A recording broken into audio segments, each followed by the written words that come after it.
So here I am out on the property. This is the 40 hectares in the Yucatan, and you can see the site is fairly dry right now. We're in the dry season, but even this whole area here is very dry normally. And when we removed the cows, we'd put up fencing to keep the neighbors' cows out of this area. Most of the vegetation that remained has thorns, so you can see here there's a lot of thorns on these different bushes.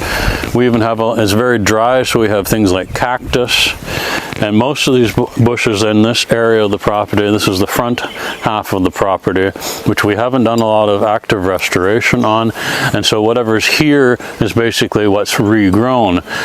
And here you can see another species. So this is an early pioneer tree that's grown up, and because the cows had wiped out most of the vegetation and only the species that are spiny, and you can still see the spines sticking out on it,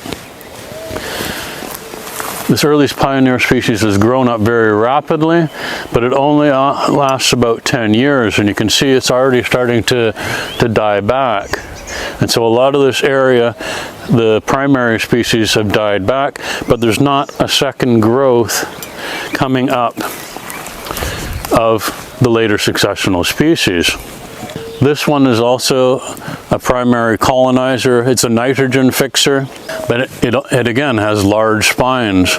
This is one of the native trees that will grow. It's a later successional species, but there's very few of these within this area that are remaining. And on the ground, you can see what happens when we release.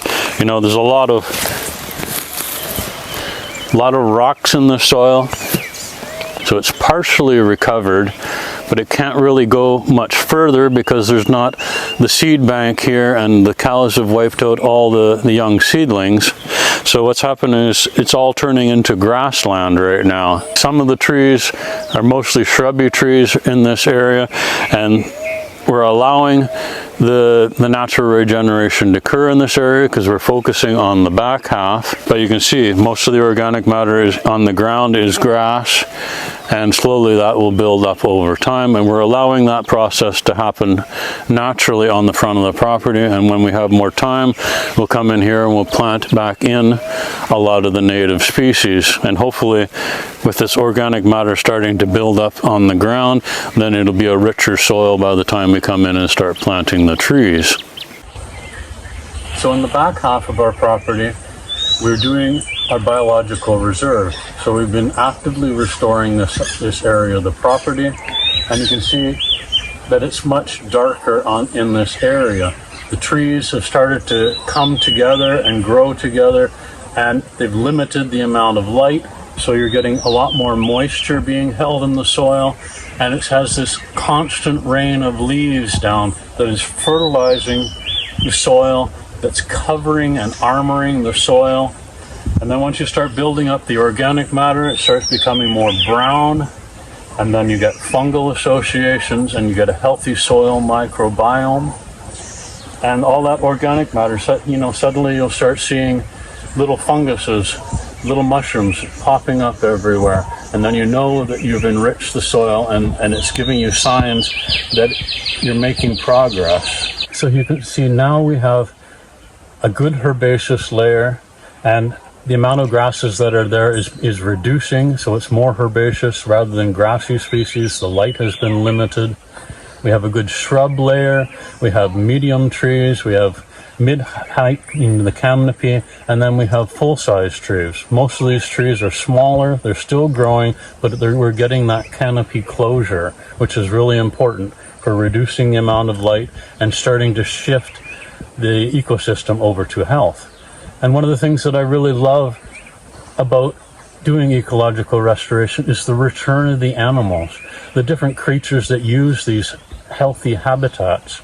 You take the city, the agricultural areas, and there's much lower biodiversity, and we need to figure out how do we integrate these different steps into our different ecosystems. How do we return the biodiversity back into it? We've taken so much of the land for ourselves, and in agriculture, it's like any sort of insect gets in there, we spray the heck out of it. We have to figure out how to work with nature When we're restoring a property, the different signs that I see of a healthy ecosystem returning, the wildlife returns. You know, one day you randomly get a new species that comes in, and it may come and then disappear, come and disappear. And then suddenly one day you notice, hey, it's staying around, and that species has got enough habitat here that it can survive. And then suddenly the next little while you get a whole flock of them in here, so you've got a good habitat. And then at some point we're starting to get different predators in here because we have enough food source on the ground, enough diversity of different food sources that we can have predators living here. Start moving the ecosystem in the right direction, and all the wildlife is keyed. The native species are keyed to the native wildlife. And then we quickly reestablish the whole ecosystem. So we know it works. So let's get out there and do it.